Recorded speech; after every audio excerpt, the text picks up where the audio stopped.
ọ̀yọ́ ń pè ọ́ àbọ̀yọ́ ń tàn ọ́.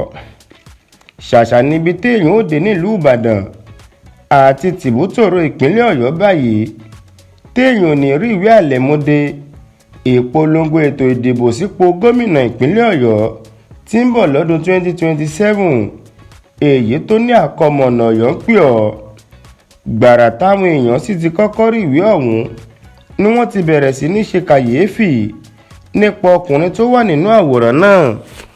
àmọ́ ní báyìí ó jọ bí ẹni pé gbogbo ayé ló ti mẹni tí ń bẹ lẹ́yìn orò tó ń dún tí wọ́n ń pè lọ́yọ̀ọ́ ń pè ọ̀hún. ìyẹn Alhaji Oríyọmí Hamzat, gbajúgbajà sọ̀rọ̀sọ̀rọ̀ lórí rédíò tó tún jẹ́ olùdásílẹ̀ iléeṣẹ́ rédíò àgídìgbò nílùú ìbàdàn. ṣùgbọ́n bí àwọn kan ti ṣe ń kan sáárá tí wọ́n sì ní Oríyọmí làwọn fẹ́ lóyè irú rẹ̀ ló yẹ níjọba, olóòótọ́ bíi rẹ̀ ṣọ̀wọ́n láwùjọ, bó bá lè dépò yóò lè fọ ìlú mọ́ pẹ̀lú òtítọ́ rẹ̀.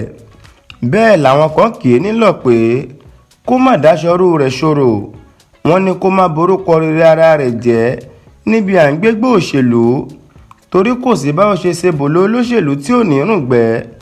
olóṣèlú kankan ò lóòótọ́, kìkìrọ̀ àti ẹ̀tàn ló wà lẹ́nu gbogbo wọn. bí Oríyọmí bá wá gbà kí wọ́n ti òun ní tìkùtì, á jẹ́ pé òun fúnra rẹ̀ ló borúkọ ara rẹ̀ jẹ́. wọ́n lọ́yọ̀ọ́ kan kò poríyọmí o, ọ̀yọ́ kò fẹ́ tàn án jẹ lásán ni.